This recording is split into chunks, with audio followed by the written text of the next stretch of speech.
Vinegars have been made and used by people for thousands of years to flavor food. In fact, traces of vinegars have been found in Egyptian urns dating back to 3000 BC. Vinegars are made by adding a bacteria called Acetobacter aceti to diluted wine, ale, or fermented fruits or grains. This creates acetic acid, which gives the liquid a sour flavor. The vinegar we buy in the store is acetic acid in water, ranging from 4 to 6% acid. Hi, I'm Roxy Denstall of the Cooperative Extension Service, University of Alaska, Fairbanks. Today we are demonstrating how to make flavored vinegars using herbs, fruits, spices, and fruit juice. This is a simple process that makes for a high-quality product that can add variety to your family's meals. Research on food preservation is an ongoing process. The United States Department of Agriculture and the Cooperative Extension Service continuously apply new research findings to their recommendations for food preservation techniques. The guidelines in this module may be revised as additional knowledge is gained that may increase the margin of safety or improve the quality of home-preserved foods. Consult your local Cooperative Extension office annually for updated information.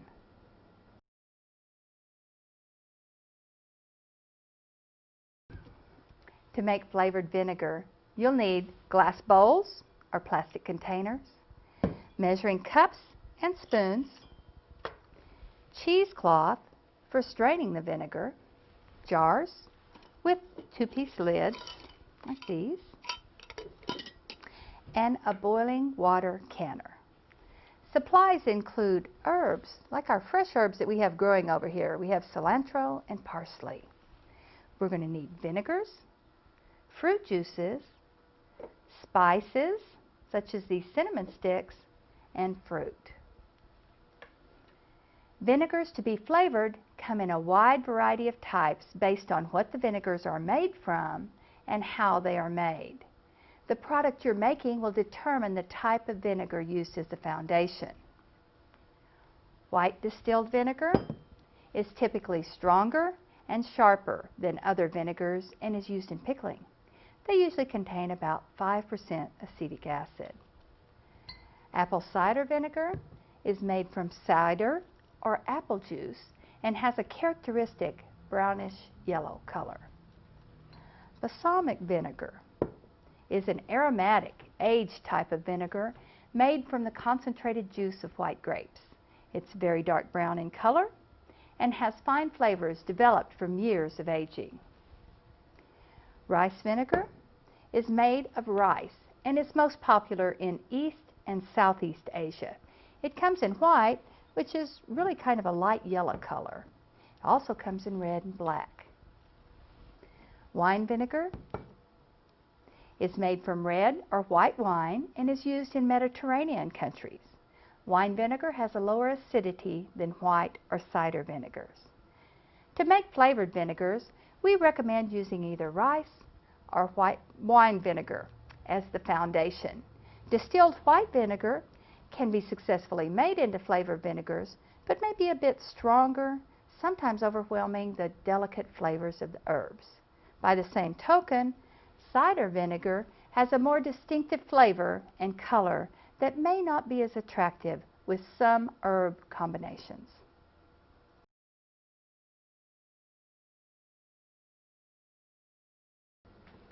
Today we're going to demonstrate how to make 3 different types of flavored vinegars.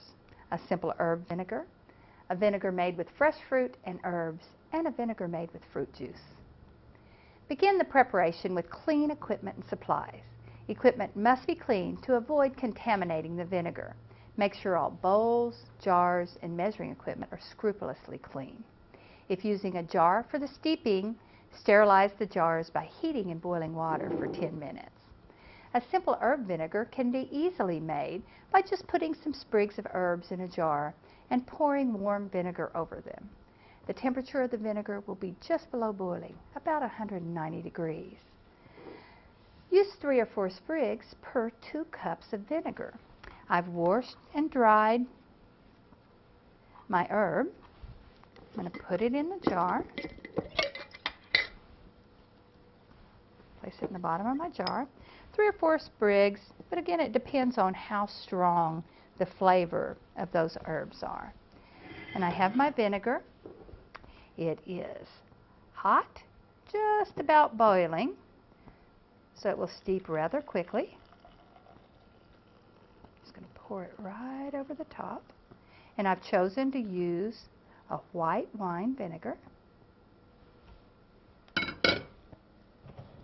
Turn my stove off. Now I'm going to put the lid on it and let it steep for 3 to 4 weeks. You can also use dried herbs.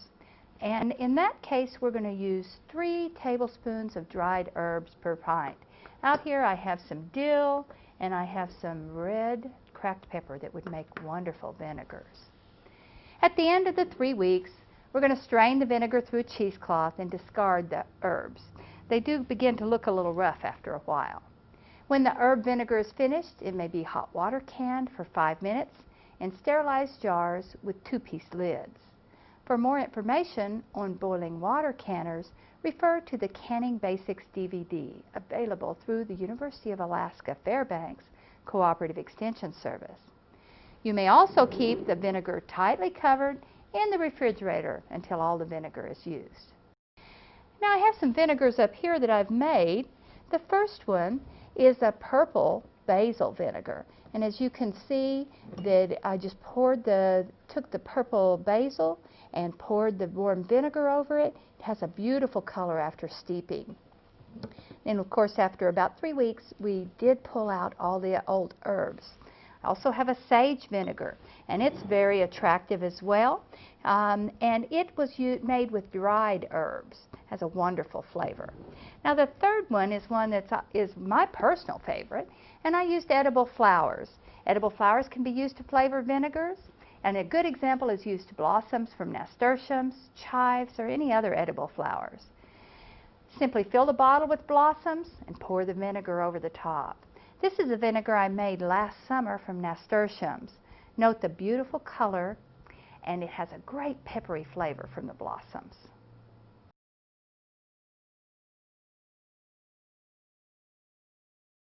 Next, let's make a blueberry basil vinegar that is featured in Cooperative Extension Service publication using Alaska's wild berry and other wild products.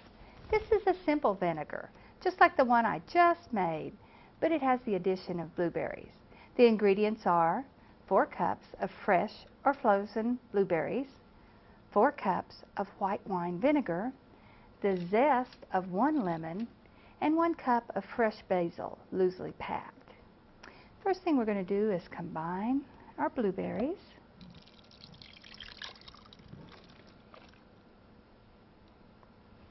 and 1 cup of the white wine vinegar.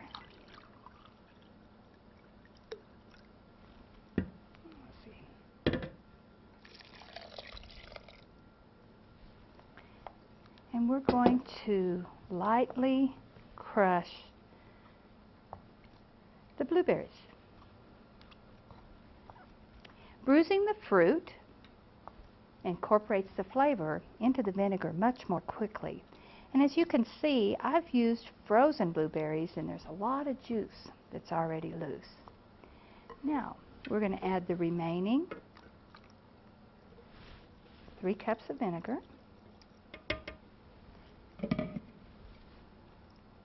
Stir it up, and then I want to crush my basil and drop it in. Crushing releases all of those wonderful aromatic oils, so they'll be quickly incorporated into the flavor of our vinegar. Oh man, that stuff smells great. Just a picture of summertime. A lot of basil. Okay. And let me get the last of that out of there. Crush it up. Aromatic oils are what give herbs their very unique flavor. Now we're going to stir it in, and the only thing left is our lemon zest, and we're going to add that in. Oh gosh, that smells great. Okay. Now we're going to cover the bowl with wax paper or plastic wrap. I'm going to secure it. Don't get any added mold spores in there. So we're going to allow the vinegar to steep in a cool, dark place for 4 weeks, stirring every 2 to 3 days. Now I'm going to set that one aside and take you over here where we're going to talk about one that I've already got finished. This is the same vinegar. It's set for 4 weeks and it's now ready to finish. So I've strained it through cheesecloth to get rid of those old herbs and the extra blueberries. Put it in a small pot on top of the stove, and I've brought it to a simmer. Now I have my canning funnel in here. You can see the hotter it is, the quicker it'll can. I'm going to fill up my jars within a ½ an inch of the top.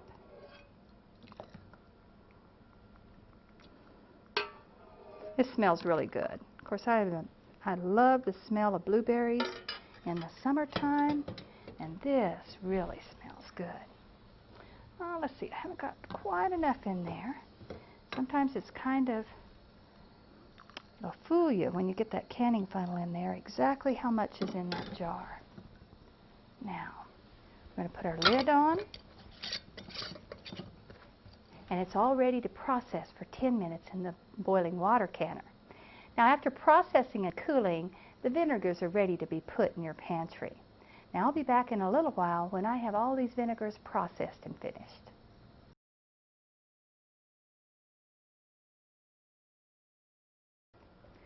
The third vinegar we're going to prepare today is low-bush cranberry orange vinegar using Alaska low-bush cranberry juice.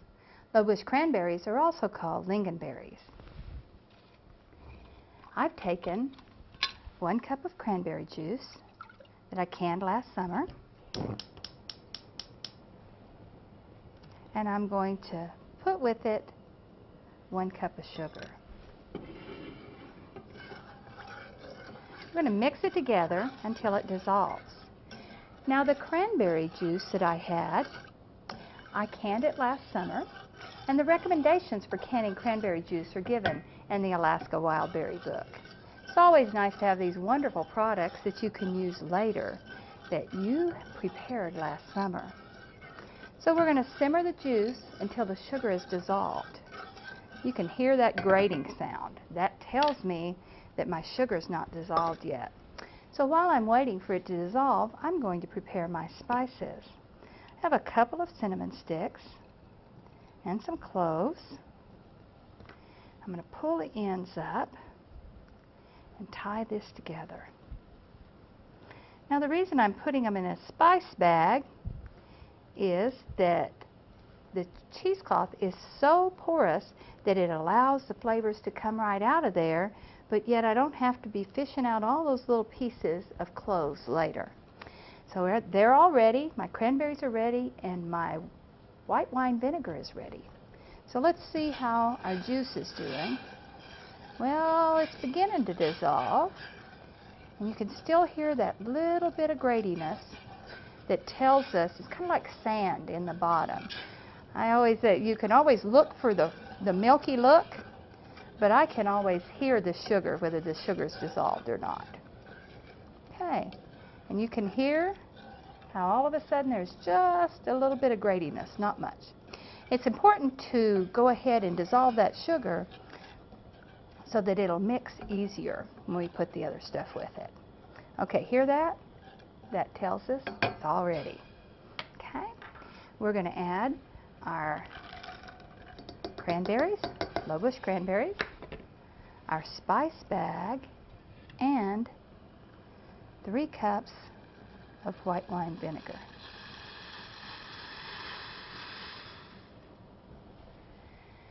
Now we're going to bring it back up to a boil, and once it gets to a boil, we're going to allow it to simmer for at least 10 minutes. Now at the end of that 10-minute period, we're going to remove the spice bag, cut a thin slice of orange and put it in the bottom of each hot jar and ladle the vinegar over the top. It'll be processed in a boiling water bath canner for at least 10 minutes. I'm sorry, let me say that again. It has to be processed for 10 minutes in a boiling water canner. Now that we've demonstrated 3 different types of flavored vinegars, we hope you'll enjoy using these and trying them at home. It takes at least 10 days for most flavors to develop and about 3 to 4 weeks for the greatest flavor to be extracted. Crushing herbs and bruising fruit hastens the flavoring process. Be sure to taste to check the product development. Place a few drops on a piece of bread and taste to evaluate the flavoring. If it's too weak, leave it to steep a little longer. If the flavor is too strong, it can be diluted with more of the foundation vinegar. I'm going to finish this vinegar up. It needs to simmer just a little longer. I'm going to can it, and then we'll be back to talk about storage.